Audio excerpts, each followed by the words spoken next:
अस्सलाम वालेकुम दोस्तों, खुशामदीद हमारे चैनल पे। आज हम आप लोगों को फॉर लूप के बारे में बताएंगे कि फॉर लूप कैसे काम करते हैं। ये मैंने फॉर लूप का एक बॉडी लगाया है जो 20 तक ये चलेगा, और मैं यहाँ पे सी आउट लिखता हूँ सेम। ठीक है, तो ये हमारे लिए सेम 20 दफ़ा शो करेगा। ये आउटपुट आप देख लें। तो ये देखें, यहाँ पे 20 दफ़ा सेम सी आउट उन्होंने सी आउट किया है। यहाँ पे मैं इंडेल लगाता हूँ, पहले मैंने नहीं लगाया था इसलिए कि ताकि आप लोगों को इंडेल क्यों लगाते हैं ये चीज़ समझ आ जाए। अब मैंने इंडेल लगाया, अब आप सी आउट देख लें। अब ये देखें, यहाँ पे सारे न्यू लाइन में शो हो गया है इंडेल के शो। इंडेल हम इसलिए लगाते ताकि आउटपुट हमें न्यू लाइन के साथ आ जाए। ठीक है, अब मैं आप लोगों को समझाता हूँ कि फॉर लूप ने कैसे काम किया। तो ये देखें, सबसे पहले वो इधर चेक करेगा और आई को 0 के साथ इनिशियलाइज करेगा कंपाइलर। ठीक है, उसके बाद ये इधर आएगा और कंडीशन चेक करेगा कि आई क्या 20 से लेस देन है। हाँ है, तो उसके बाद ये सेम सी आउट करेगा। ठीक है, उसके बाद ये इधर आएगा। अब वो आई को इंक्रीमेंट करके क्या करेगा, आई को अब ये 1 कर देगा। उसके बाद फिर ये इधर आके कंडीशन चेक करेगा क्या 1 लेस देन है 20 से। अगर हम यहाँ पे 1 लिख देते तो सिर्फ एक दफ़ा शो होता हमें, क्योंकि 1 कंडीशन फॉलो हो जाते। लेकिन अभी फिर भी कंडीशन ट्रू है, उसने फिर एक दफ़ा सेम आउट सी आउट दिया।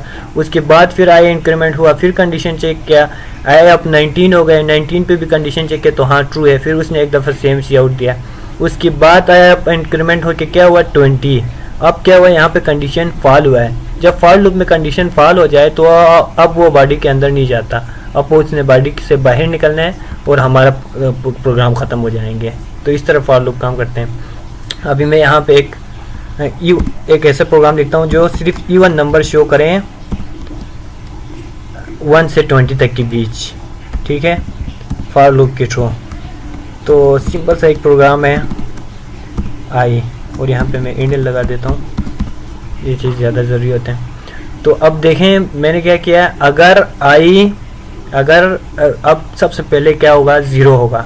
ठीक है, मैं आप लोगों को आउटपुट दिखा देता हूँ ताकि आप लोगों को ज़्यादा समझ आए। उसके बाद आउटपुट देखने के बाद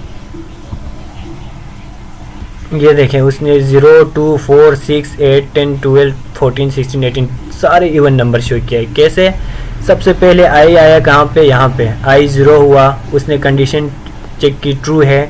अब आई क्या हुआ है 0 को 2 से डिवाइड की और उसका रिमाइंडर चेक किया। 0 को 2 से डिवाइड की और उसका रिमाइंडर चेक किया तो 0 ही आया। उसने सी आउट हमें क्या दिया, 0 दिया। ठीक है, उसके बाद आई अब क्या हुआ, इंक्रीमेंट होके 1 हुआ। ठीक है, उसने इधर कंडीशन चेक की।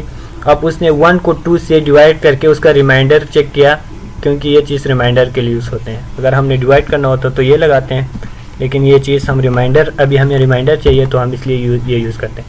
1 को 2 से डिवाइड करके रिमाइंडर को चेक किया उसने, क्या वो 0 के बराबर है, अब नहीं था तो उसने हमें सी आउट नहीं दिया। अब ये फिर इधर चला गया आई प्लस प्लस पे, उसने इंक्रीमेंट करके आई क्या हुआ है 2। ठीक है, अब 2 को डिवाइड किया 0 के बराबर आ गया तो उसने सी आउट दिया। तो इफ एल्स के थ्रू इसमें सारे वो चीज़ें सी आउट दिया जो इवन नंबर थे। अभी अगर मैं आप लोगों को ये गेट सी एच, यहाँ पे कुछ लोगों को इसमें भी प्रॉब्लम है। अब मैं गेट सी एच को हटा के आप लोगों को एक दफ़ा आउटपुट दिखा देता हूँ कि हमें क्या मसला आता है जब गेट सी एच ना हो। तो ये देख लें आप,